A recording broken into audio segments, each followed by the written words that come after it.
Alright, Sifu Kairesh here. So I'm going for a walk now in the park. Okay, every day I go for walking. Okay, in fact I lost a few kgs just walking every day. Maybe you should walk every day. Okay, so in fact just now I did one video in the car, and then apparently the audio went off. So now I have to make another video walking. Why? Because I janji one video a day. Wait, no joke, wait, now only second day. So anyway, camera is here, here, right? So have to look here. Yeah, look here cannot. Okay, not doesn't seem have to look here. Okay, so anyway, now many people are asking me, Sifu, do I need to study HSK or not? So now HSK is an examination from China. It is called 汉语水平考试. What on earth is that? It is an examination that is based in China. If you want to work in China or study in China, you do that paper. Then yes, it is something like MUET.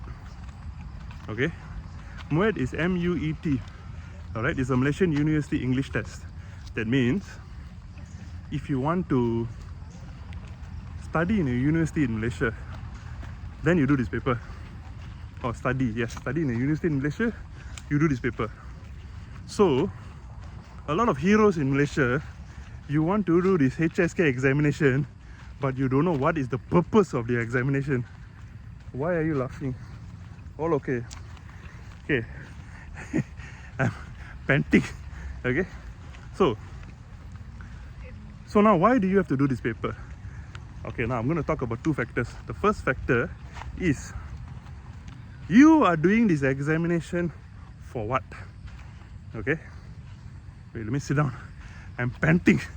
Have to sit down somewhere. Let's just sit down somewhere and talk to you. If not, you're going to listen to my pant. Okay.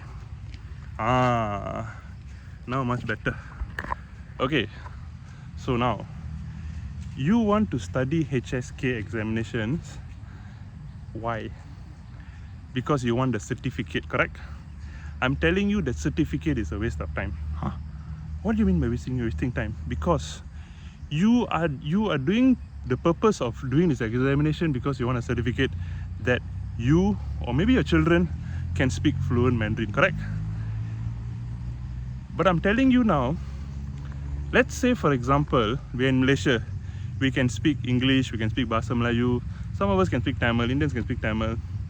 Now I'm asking you, if you're applying for a job, okay, you go for a company and you apply for a job, okay, say you can speak English and the company asked you, okay, you can speak English, can I see your certificate that you can speak English? What will be your response? One weird face gonna come. Certificate? Why do I need a certificate that I can speak English? I can speak English. Why do I need a certificate? Correct? Or let's say you go for a company and they ask, okay, kamu boleh cakap bahasa Melayu, ada certificate tak kamu boleh cakap bahasa Melayu? Then you be like, certificate buat apa? I can already speak, saya boleh dah boleh cakap bahasa Melayu. Why do you need a certificate? Okay. So when it comes to Mandarin, a lot of Chinese can already speak Mandarin. But why do you, if you go to a company to ask, with a Chinese company, the Chinese company is not going to ask, okay, you can speak Mandarin, okay, you are coming to work in a company, do you have a certificate that you can speak Mandarin? So the Chinese be like, hello, I'm a Chinese, why do I need a certificate? I can speak Mandarin. Same thing. So if you want to get a certificate, I'm not a certificate believer. I'm not a believer of certificate. I'm a believer of competency. That means you are good in Mandarin. You don't need a certificate to be good in Mandarin. You don't need to have a certificate to show that you're good in Mandarin. As long as you are good at it, just good. You're good at it lah. You can speak fluent Mandarin. You are good in Mandarin. You're good in English. You're good in English. You're Malay. You're good in Malay. Why do you need a certificate to show that you are good in something? Okay. So that is the first point. The second point here is you need to understand the purpose of HSK certificate. The purpose of HSK certificate is you want to study in China, then you get this certificate. You want to work in China, you get the certificate. You have the certificate here in Malaysia, it's not going to work. No companies in Malaysia is asking for certificate, HSK. It doesn't work. Okay? It's like you're going for a how to say, you see, if you want to work in a company and they ask you, do you have MUET, M-U-E-T, MUET examination, you'll be like, MUET for what?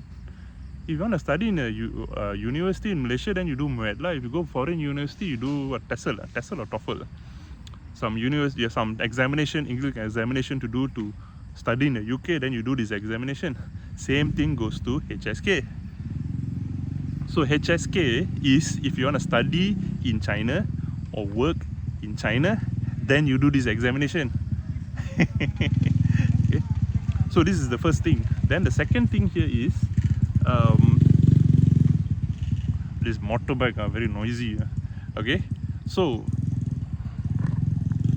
okay, that's the first thing. Second thing is everything I told you already. So I'm not a believer of certificates. So you need to understand, why are you going for this examination? Because back then I used to do this examination. I used to teach this examination to people. People come, they ask me, do you have certificate, HSK examination certificate? I say, yes, I have. Then I used to do. But if you closely review the HSK syllabus, the books, textbooks, is really, this Mandarin that you're learning is only meant for China, you know. It's the subject and syllabus is all meant for China. It's not Malaysia, not even Singapore. It's China. China Mandarin examination is all China based. Okay, like for example, where in Mandarin is called Nali. In China, you learn nar. It's a different term by itself, and certain terms are only used in China. It doesn't use in Malaysia. And you want to be like a hero studying this examination, but they only used in China, where you are not going to go to China also. Okay, so what's the purpose?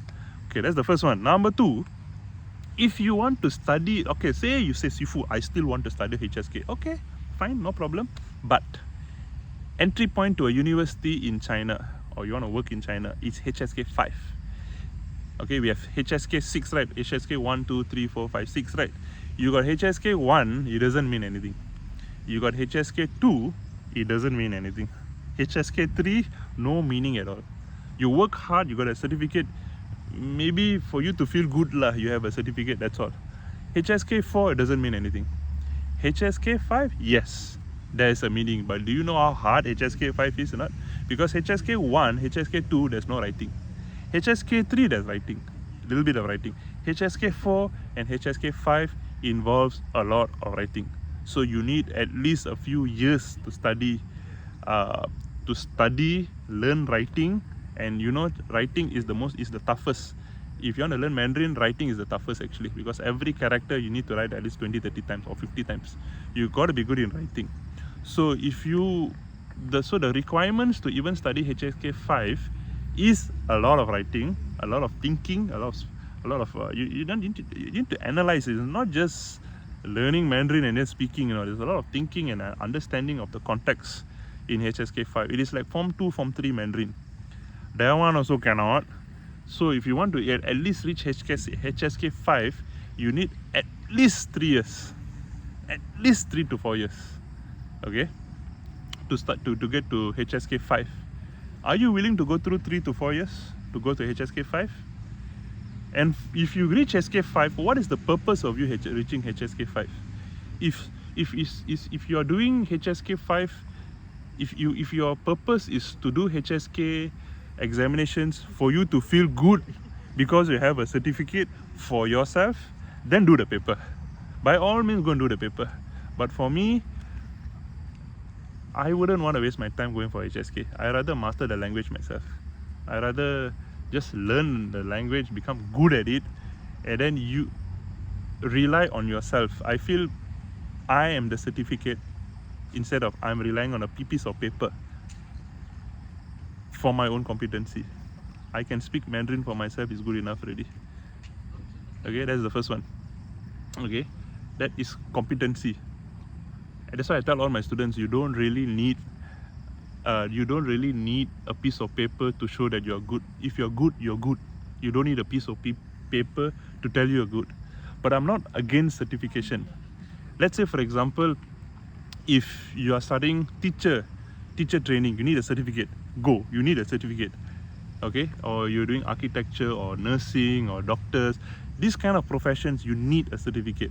That is different. I'm not against certification. I'm only talking about a HSK certificate. A lot of people are doing that paper, but you don't know why they're doing that paper.